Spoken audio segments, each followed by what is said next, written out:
you been swimming around looking for something new to watch that's interesting? Well, try the free gift show.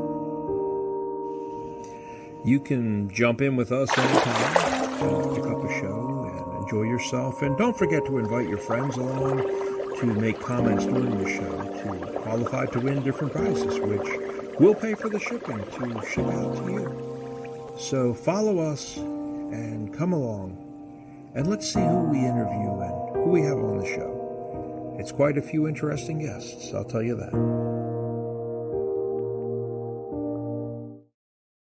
Well, hi guys. I hope you're doing good today. This is Marty Mongiello. Happy to see you once again.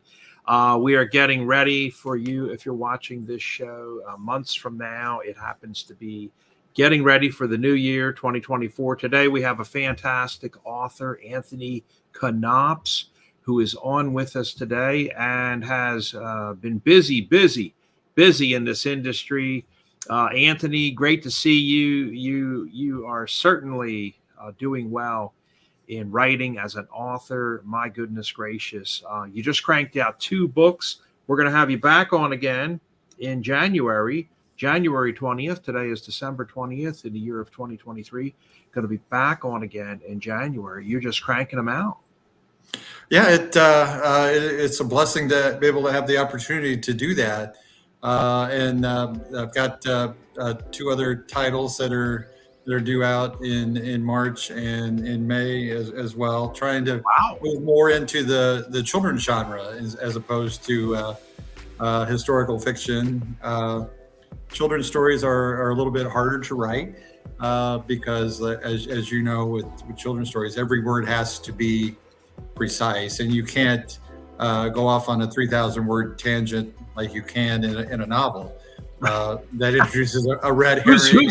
Who's going off on a tangent? Yeah, but creating some false flags. You can't do that in a children's book. So there's 2 different writing styles. I'll equate it to sometimes writing English, sometimes writing French. So you got to look at it in different ways. But it's a blessing to be able to do that and to get feedback. I was at lunch today and was talking to some people about the new book, and they're like, "When does it come out? When can I buy it?" Yeah, and some feedback was really very humbling. Very humbling, because as an author, and you know this, we don't finish a book. We simply abandon it to the world and hope somebody picks it up and takes it home. Exactly. And we are going to be giving away a copy of Anthony's book today. I'm going to go on ahead and release that code now. It looks like comments are coming in already from folks. We've got our #1 fan in the world. This guy is so unbelievable when it comes to being a real friend, supporting you with what you're doing. And we were talking about that just a couple of seconds ago, Anthony. Dr. Miguel Rodriguez from George Washington University. He's one of these guys, Anthony, like your friends who contact you to come and stay for a week for free at my bed and breakfast, or they want me to cook for them every day and night for free. Mike is the guy that's like, hey, can I buy a copy of the book on Amazon to support you? Can I pay for my room when I come to stay? This is what a real friend is actually doing, is purchasing a copy of Anthony's book. And thanks so much, Mike, down here in Florida and Washington, D.C. First to pop in and first always at bat here for any show we're doing, let alone the free gift show. So what we're going to ask people to do today is go on ahead and use this keyword of Anthony. And if you put that word Anthony in any comment, the system automatically registers it. And at the end of the show, we'll be giving away a copy of the book. So please use the keyword Anthony, the hashtag of Anthony. I just put it. We're live on the Twitch Entertainment Network right now. There it is, Anthony. It's up on YouTube, working, Facebook. So anybody that puts that keyword in, the keyword of Anthony, is going to be put into the live drawing here with the spinner. So pretty much anybody on social media right now, right? Anybody across social media, we will get your address. We will figure out how to ship it to you. If you live overseas in North Korea, we're going to send you the digital version. Okay. Or if you're in Iran, you'll get a digital copy. But otherwise, we're also after this show, we're going to be on Amazon Live quickly to hype and brief folks also about the book. So let me see, Anthony, before we get cranking today, we are on Facebook on 3 channels today.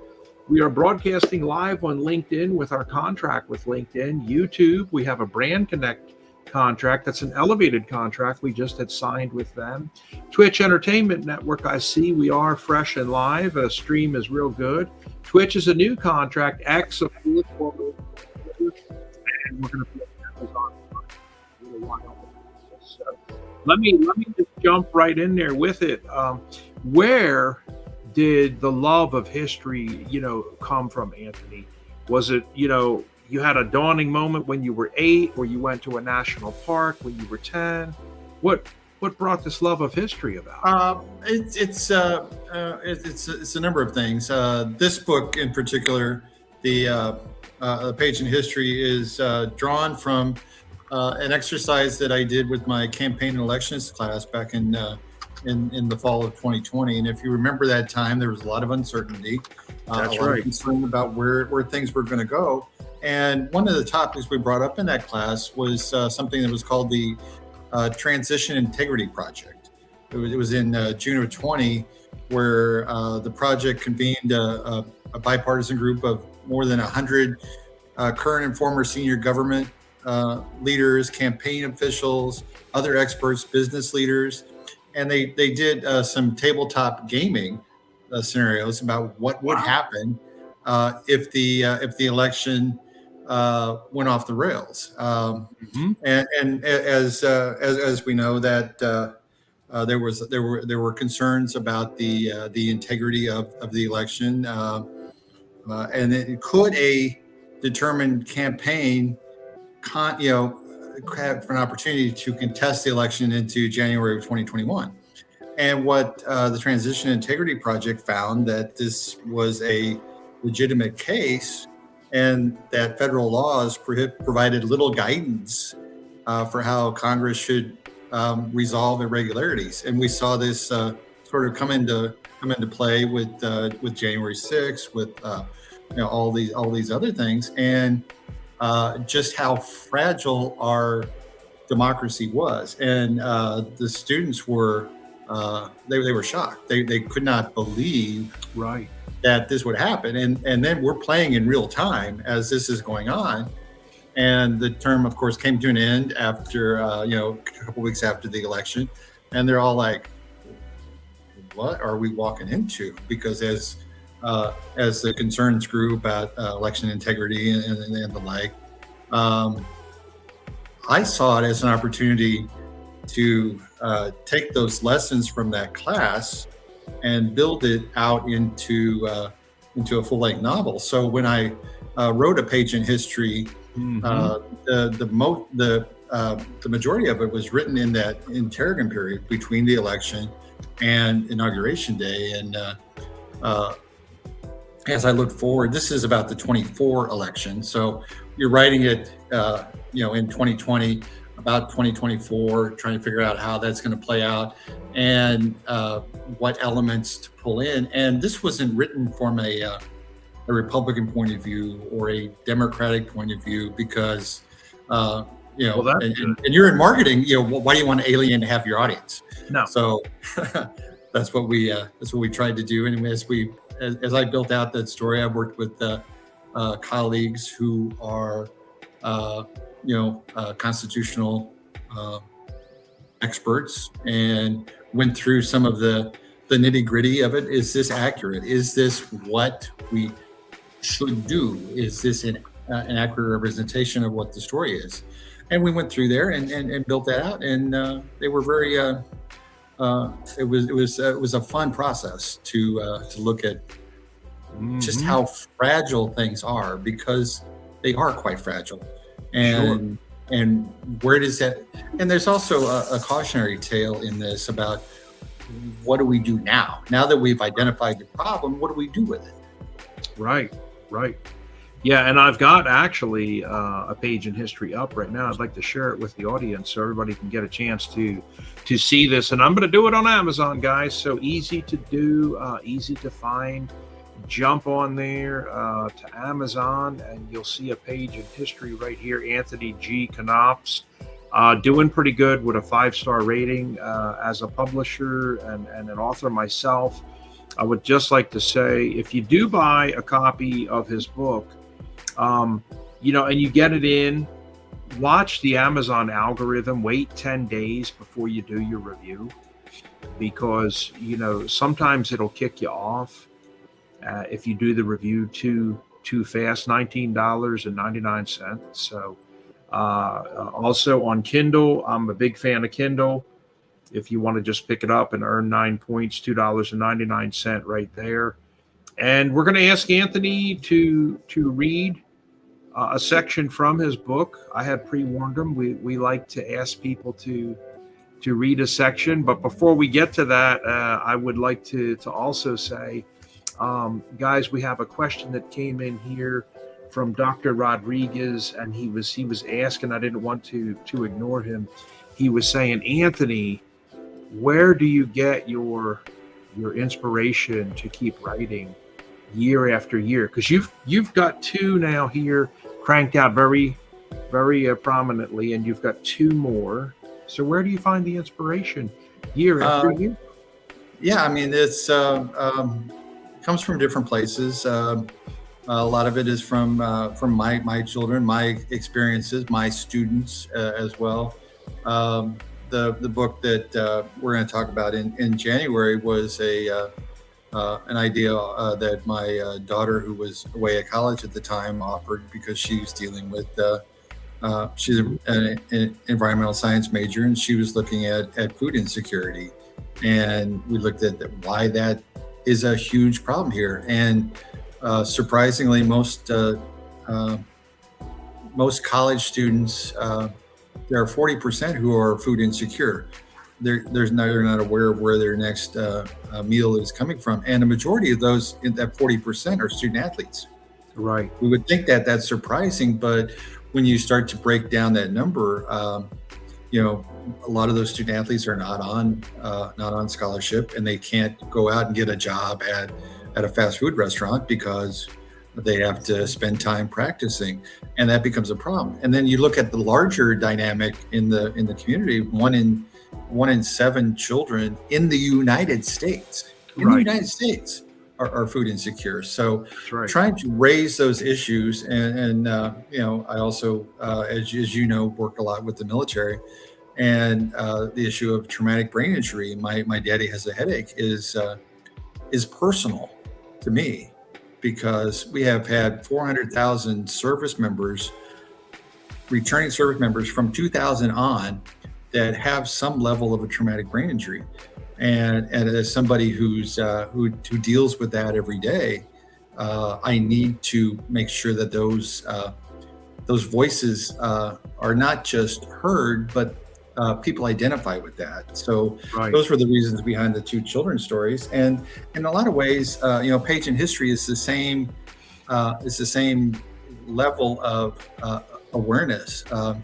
If we don't know the challenges that we face in a fragile democracy, how can we rise up and go, wait a minute, that needs to be fixed? So we look at and the more that you spend time putting out that information, you're hoping that it resonates with folks, and that people start to go, okay, I want to get involved. What can I do? And that's really the goal. Is I don't care, and that's what I tell my students. I don't care who you vote for. I just exactly. Go out and vote. Get involved, and you know. So that's the long way around to where do I find the inspiration? But it's in getting people aware of what. I think we were talking about this in a meeting yesterday across the world for the Presidential Center. We were talking about Switzerland has 94% of the population that votes, and how jealous I was. Mm-hmm. Yeah, no, absolutely. It's amazing. And then if you don't vote, then don't complain. Right. And that's and people love to complain. They love to throw stones at the other side. Well, did you vote?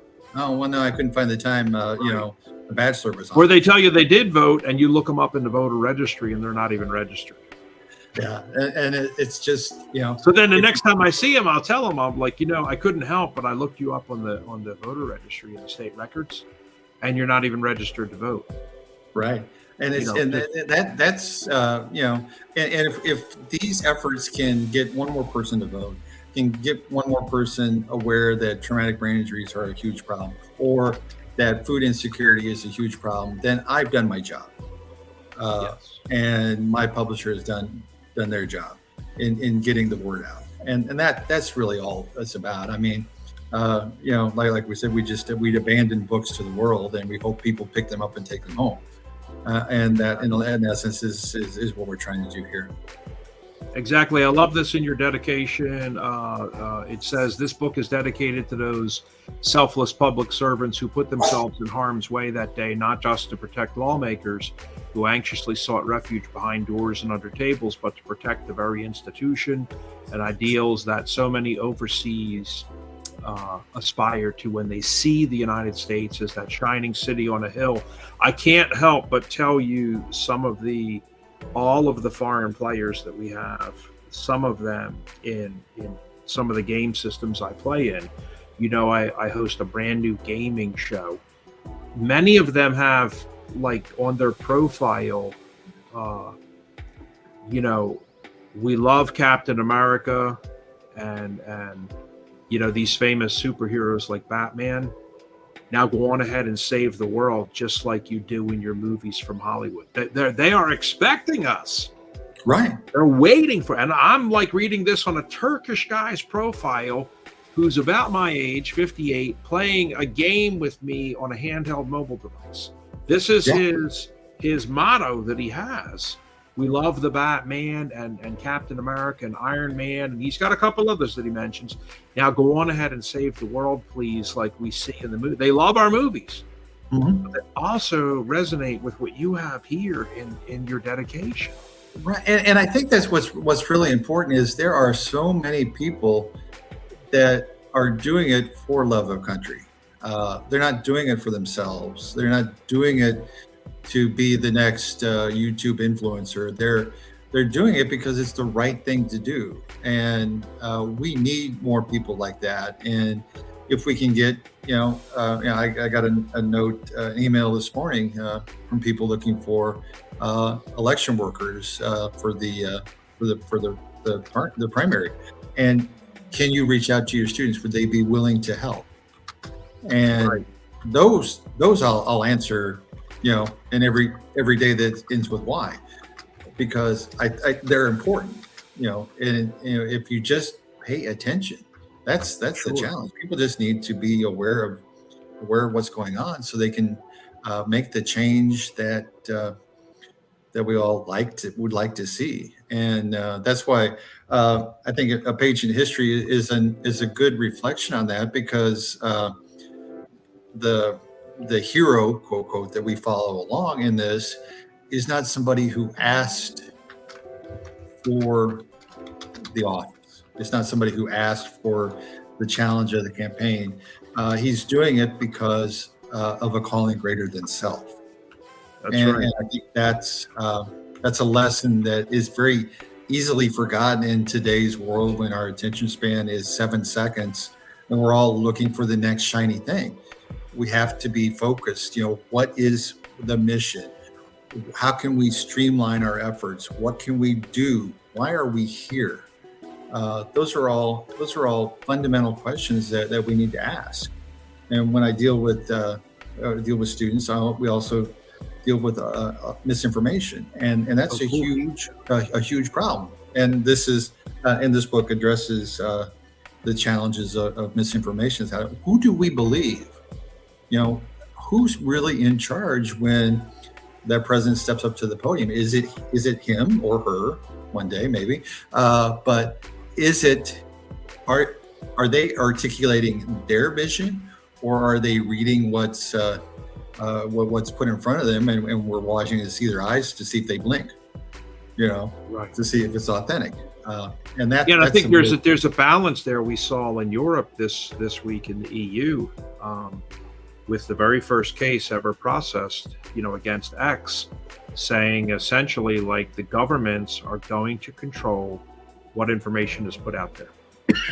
Yeah. And I know a lot of people are freaked out about that, but you have to be careful of plague or bubonic, plague misinformation about diseases, and what is the limit to free speech? Because if free speech is really free, then a person should be allowed to walk up and down the street with a battery pack megaphone, using all types of inflammatory language, MF, F.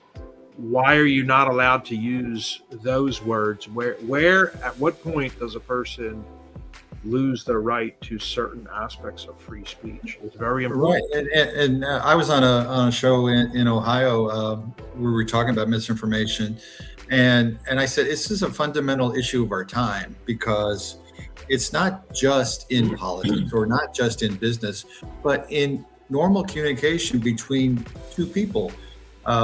The average person, and these are not my numbers; these are researchers that have spent far more time on this. But the average person lies twice a day.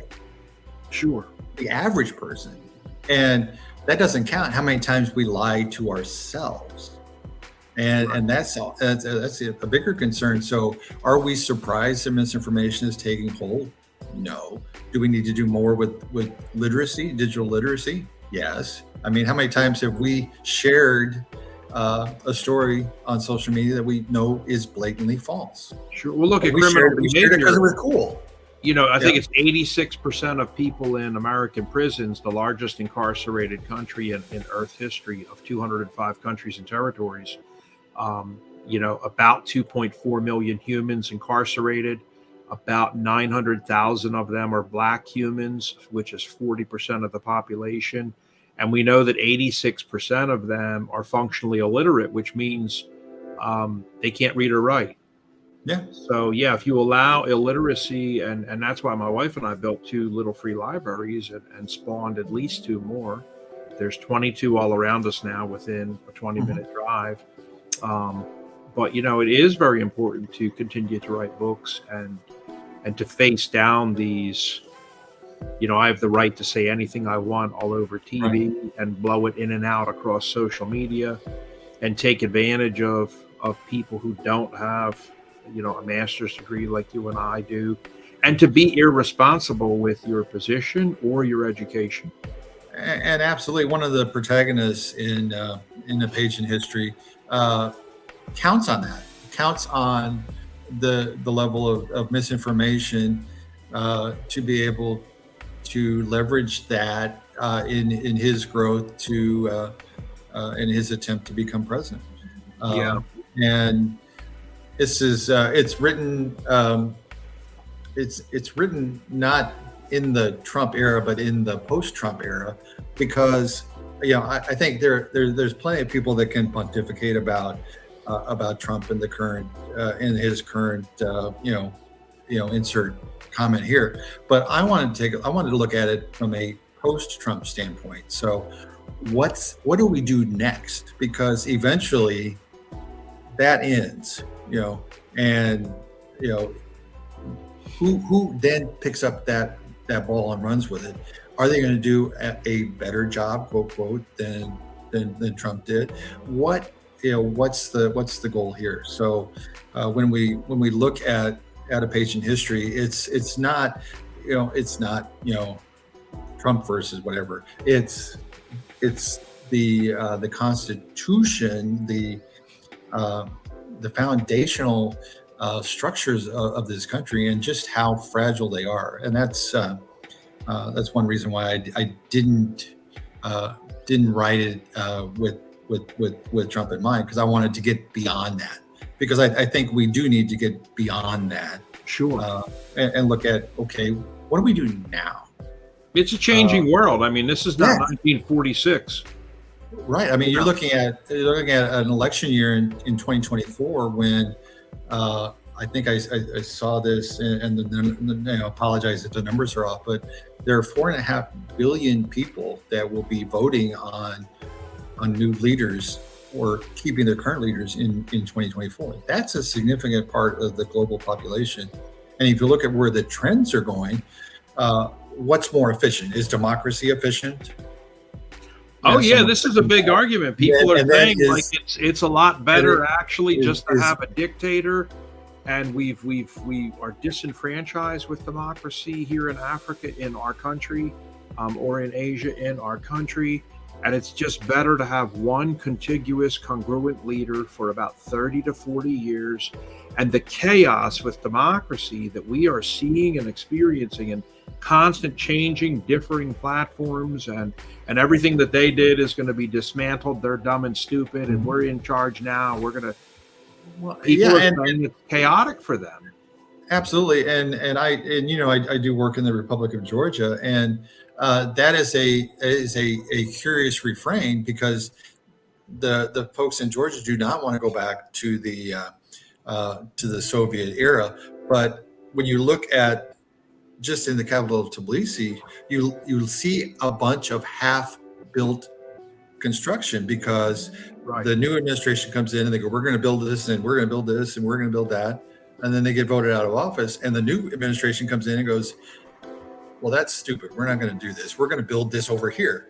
And then they get tossed out. And then the third administration comes in and they're like, well, both those ideas are stupid. We're going to build this. And they waste a lot of resources also. Right. And a lot of money. I do like the fact that when you look at the challenges that are faced in this country, and I talk to people, all over the world like you do, but in this book, A Page in History, when I look at the interest that it gets on my website, anthonyknopps.com, there are 24 countries that have people that have clicked on it and bought the book, and Georgia and Moldova. That's right. And Latvia.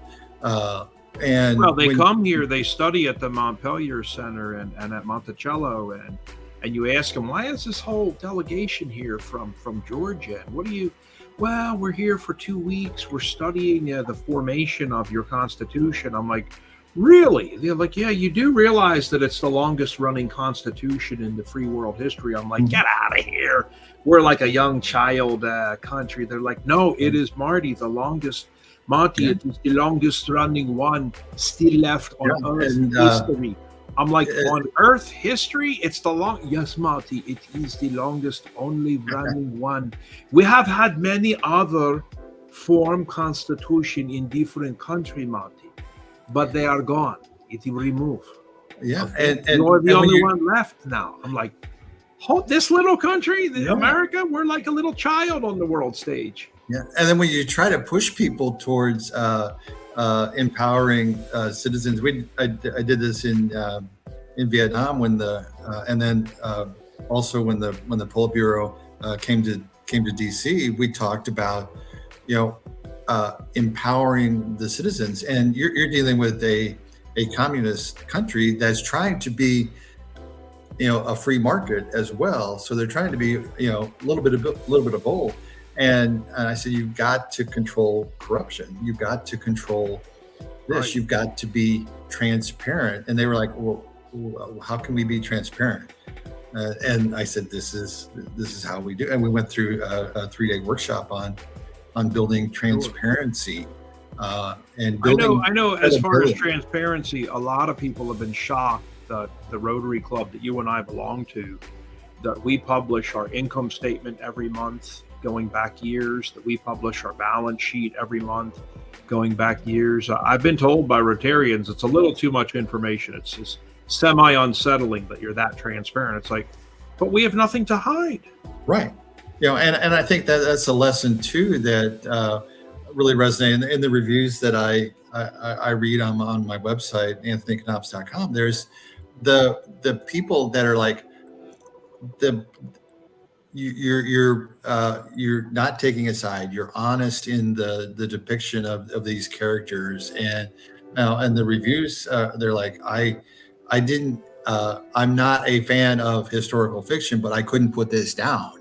Right. And I'm like, okay, wow, and it really is humbling to read what what people say, and how they and how it resonates with them, how it connects with them. Yeah, yeah, it is. It is refreshing, and you're doing refreshing stuff.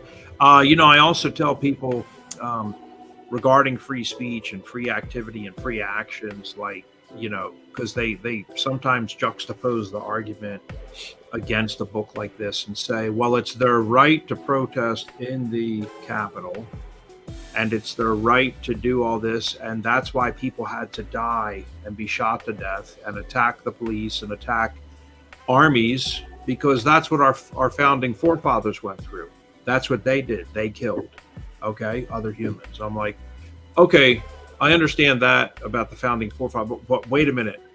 You can never tell me that George Washington at any time urinated into a carpet in a public building.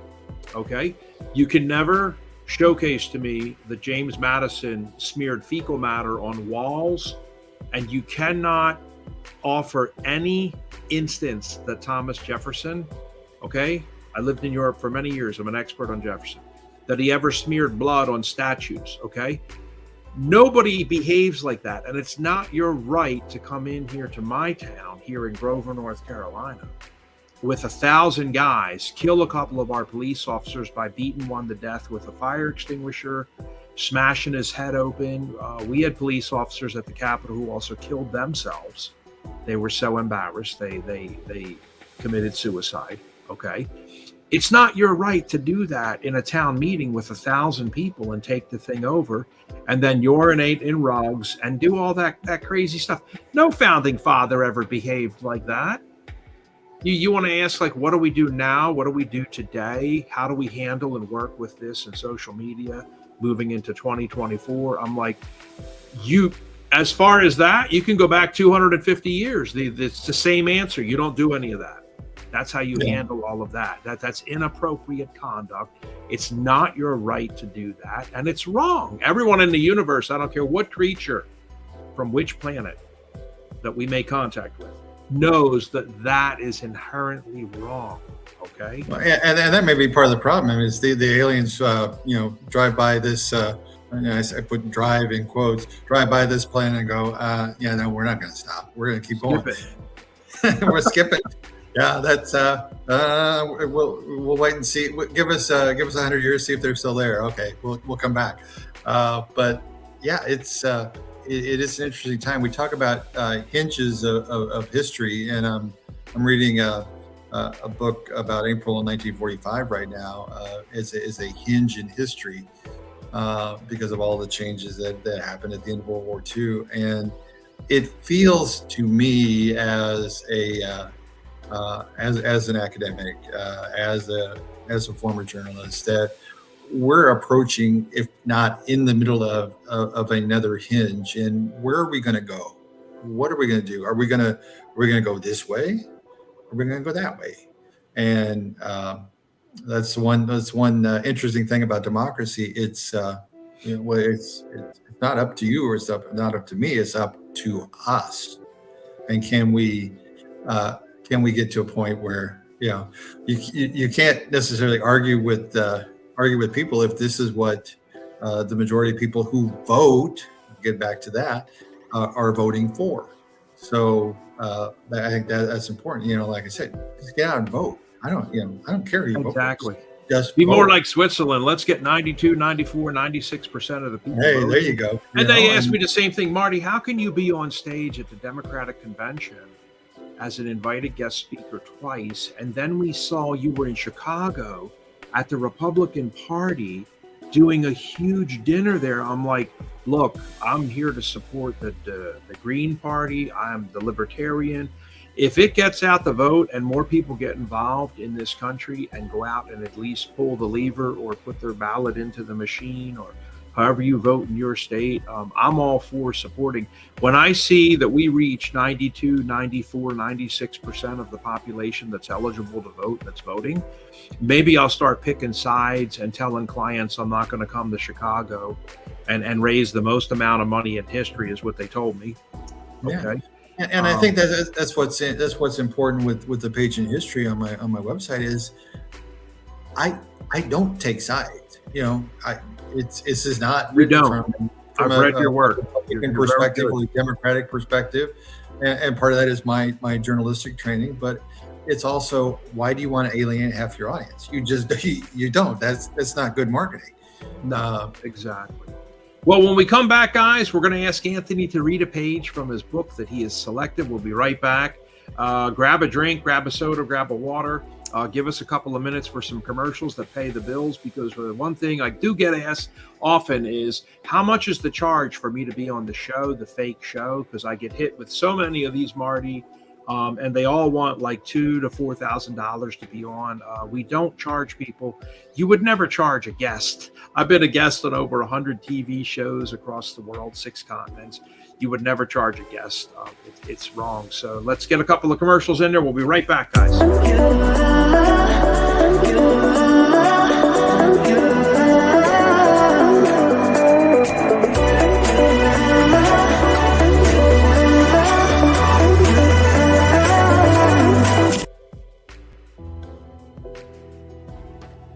Hey everybody, how are you? My name is Patty from New York, and I just wrote a new book called Live Your Legacy, A New Spin on Mourning, now available on Amazon, paperback, and Kindle. I'm just so excited to share it with the world.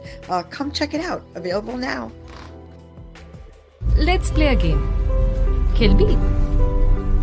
You know what? ये life set वाली line है. It's a scam. क्यों नहीं महिला? सारा life set करते करते पूरी लाइफ ही मैनेज हो जाती है.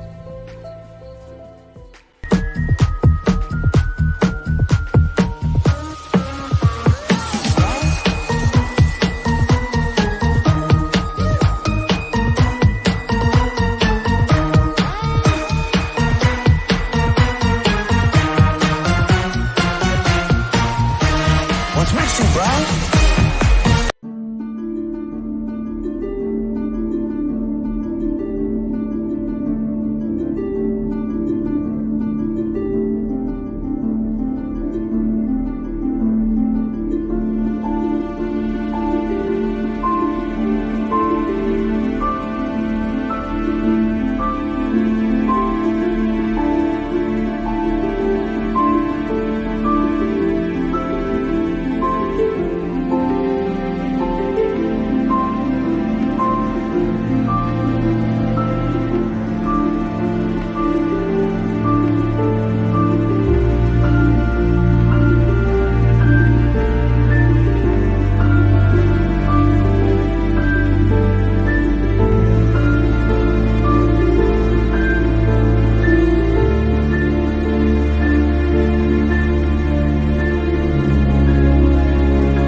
Did you know that at least half of the world's population still does not have access to essential health services?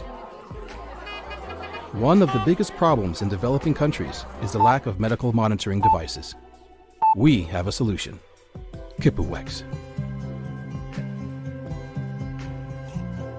Kipuwex is an easily attachable, lightweight IOMT device which continuously measures all the clinically relevant biomarkers vital to the assessment of your health. Kipuwex uses smart algorithms to provide efficiently reliable measurements for healthcare professionals. The biomarkers can be monitored remotely, anywhere and at any time, with a mobile and web application.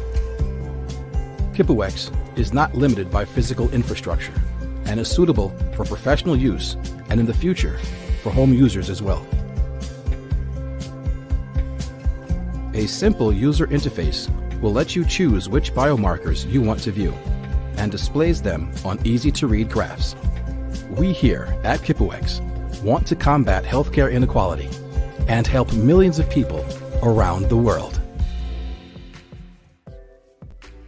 Hey guys, I'm back. I'm Marty Mongiello here again with Anthony Knopps today.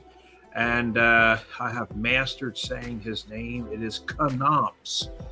If you call him, if you contact him, if you speak with him on the phone, I think maybe for 2 months I said Knopps, and Anthony slapped me in the face one day at a convention center and said, my name is Knopps. And so from that day forward, I stingingly have gotten that correct. Knopps, Anthony G. Knopps, thank you so much for joining us again today, Anthony. That's my Czech heritage, so I apologize. We love you. I've been to the Czech Republic, and I never felt so rich in my life. I went in, and in the bar, the lady said, "This is like, too much," and I was like, "But all this paper money, this is before the EU." And she said, "You could buy for everyone in here, just with 1/4 of these."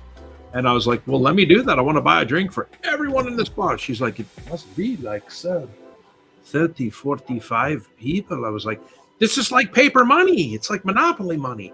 Yeah. And there was a guy over there about our age, Anthony. He was playing a Superman video machine. I'll never forget that.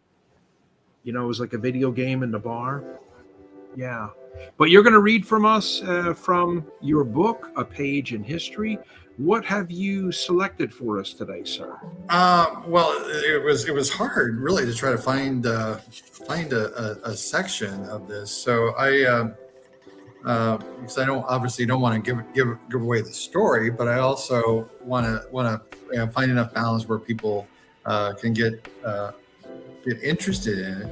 And I took a passage from chapter 3, which has a timestamp, and if you look in the book itself, there's a timestamp for each of the chapters. So this was from December 14, 2022, at 12:17 p.m. near the Lincoln Memorial, and the hero quote of the story is Jeremiah Farmer of Ohio. He went to actually was a college classmate of the current president in the story, and he's waiting for an event in DC to attend with the president. And when Farmer goes to DC, he always likes to stop at the Liberty Memorial. History professor looking at the foundational item of our heritage. So it's something that draws him to the Capitol every year.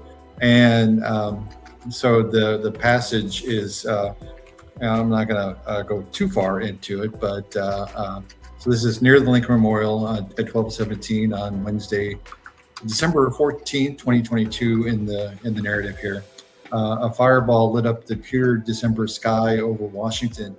Pieces of Marine One, as well as the 2 accompanying helicopters, started to fall onto the Arlington Memorial Bridge, as well as into the icy and partially frozen Potomac. Drivers caught on the bridge slammed on their brakes, triggering a series of chain reaction crashes on the busy thoroughfare. The sound of crumpled metal mixed with the screams of those still unsure about what had happened to them and what they had witnessed. The new Sikorsky military helicopters had just been put into service 6 months ago. Could this be more than just a routine malfunction? Marine One, do you read? Marine One, come in. Agent Alex Gerard heard the radio crackle as he snapped out of unconsciousness, unsure of exactly where he was. He was still strapped to his chair. However, there was little evidence of the helicopter around him. He was sitting alone on a stretch of the Arlington Memorial Bridge, surrounded by a trio of cars, each pointing in a different direction than the slush and ice. Alex coughed and unbuckled his seatbelt. He could see the cockpit of the downed helicopter about 20 feet in front of him. He rapidly glanced around, trying to find any sign of the president or the vice president. Flying over to the cockpit, the veteran Secret Service agent soon found the radio and responded, "This is Marine One. Skier and Bulldog are not within view. please advise. And that that launches the I love journey. Yeah, it's realistic too. It's realistic. Thank you. Fascinating Yeah, writer. Tell us if you would. I know you don't like to brag and you get bashful. When I asked you earlier before we came on live in the green room, you turned purple, white, and then red and flush again. But is it 8 Emmy Awards that you have won, sir? Yes, that is correct. I've been blessed to be part of a team that managed to win those for our audience. We don't, what I tell my teams, and I try to live myself, is I don't, the hardware, is behind me. I don't win it for me. I win it for the audience to to sort of justify their trust in us. Yeah. And the Arthur G. Merrow Award. The Edward R. Murrow Award for of that criteria, or for winning that, did they say? Or was it just all around good looks and he's got to get well, if it was good looks, I would never make it. But Edward R. Murrow for excellence in journalism, and what a lot of the pieces that we have, 2 that are posted, but there are a couple others that we won for excellence in political reporting. We won a Cronkite for that as well. Looking at just telling stories that matter. And I think that's a common thread. And doing it well. That's why we do this. Yeah, it's telling stories that matter, doing it in such a way that empowers the audience to decide for themselves what to do. It's not that's the old style of reporting. That's the old Walter Cronkite. I remember White House state dinners. I had to go out front, walk down the front driveway to get something out at the front of the White House that was being delivered. I was in my chef's coat. I walked right by Connie Chung. I walked right by all those stars that you're mentioning, like yourself doing the reporting, and they were all there with tennis shoes on and shorts, but they had a suit coat with a tie. And I'm Connie Chung, live here tonight at the state dinner, and they all had that old world, which you do. It's allowing the audience to make a decision for themselves, just reporting the news. Right. Instead of inflaming people. And do you know that the news is like at a 26% acceptance rate as an iconic institution that can be trusted? It has gone down so low because of all that inflammatory, click mail, bait mail, clickbait. And part of that is the 24/7 cycle. It requires the monster to be fed continuously. And what is easier to feed the monster? Opinion, because opinion, everybody has one. To go out and do research-based, fact-based content takes time. It takes money. Where's all the good news too? The great, beautiful. How about a good news channel? Right. We one of the stations I worked at, we deliberately carved out 3 minutes every day in advance of the 6 p.m. newscast. So very high viewer profile item, because you've got audiences coming in, you've got audience that's already there. And it was just a good news segment, 5 or 6 stories that featured what was positive in the community. That's so nice. And giving that a high profile spot instead of at 4:27 a.m. on a Tuesday, right? Giving it 5:57 p.m. Monday through Friday. We thought that was important. So nice. Well, gang, there you go. We are going to head on over to Amazon Live, A Page in History by Anthony Knopps. Be sure to pop into anthonyknopps.com if you'd like to get a copy, or anywhere on Amazon and every place that you think about buying a book, and every bookseller that you've not thought of yet. If you're in Singapore, if you're in England, if you're in Australia and you pop into a bookshop, don't be surprised. It will be available because he is got global distribution. So that And is, if you get it on my website, I'll sign it. So I don't know if that ship it. increases the value or not. So and ship it to you. It's very nice, very personable. I'm going to jump on over to our spinner now, and let's get ready to see who today's winner is. And we can share that screen for a second. If we end up popping up and getting this, then that means it's going into the library, gang. Okay. So what we're going to do is go to our wonderful casino style spinner here. Today's word was Anthony. We've had 5 people that entered. Let's put this thing on. Uh-oh, I see Dr. Mike popping up. Dr. Mike, come on. Dr. Mike, come on. Dr. Mike, come on. Dr. Mike! Oh my gosh, Dr. Mike, you are so lucky. I want to recount too. If anything's rigged, he's down there laughing at as outrageous and crazy as we are. You know, I can hear people. In fact, we were yelling that out at a Christmas party the other night. Rigged, you know, for various people winning, and Stormy and I brought a large gift, and of course my number came up 561, and so I walked up and they were like, oh yeah, people were clapping, and I was like, oh, I got a ticket, 561, it's me. And I got about halfway there, Anthony, and I told him, I says, look, draw it again, please, because I'm actually the one who my wife and I donated this gift with Starbucks. So there was a couple people like, why is he giving it up? It was like, I can't win my gift. Yeah, you don't want to take home something you donated. That just seems wrong. Yeah. Well, thank you so much, Anthony, and see you again next month. See you next year. Appreciate it so much, and I will catch up to you here in a second. We're going to do some Amazon Live work, guys, real quick. Thank you again to everybody for joining us. We appreciate your patronage, and a special thank you to, did you see that comment from Janet Griffin Winter? She is the biggest supporter of the little libraries here and the 24-hour no questions asked food bank. I just got to tell you, as a Rotarian, she has come down here with her daughter and brought like 2-3 boxes of food, Anthony, and said, this is all up on the porch. I know that you're filling the 24-hour no questions asked food bank just every day and keeping your ministry or your mission, you know, with Rotary to have food out there every day. And that's all I have to do is put out the word.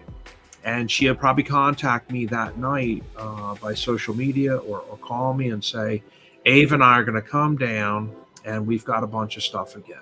So just a wonderful, wonderful, wonderful, wonderful supporter. And she has been a member of Rotary and she's a guest member right now. Yeah. So thank you, Janet. Thank you so much. Take care, everybody. Take care, Anthony, and have a great Christmas trip to the Netherlands. Oh my gosh. Yeah. Amsterdam. Right, thank you. Enjoy yourself, buddy.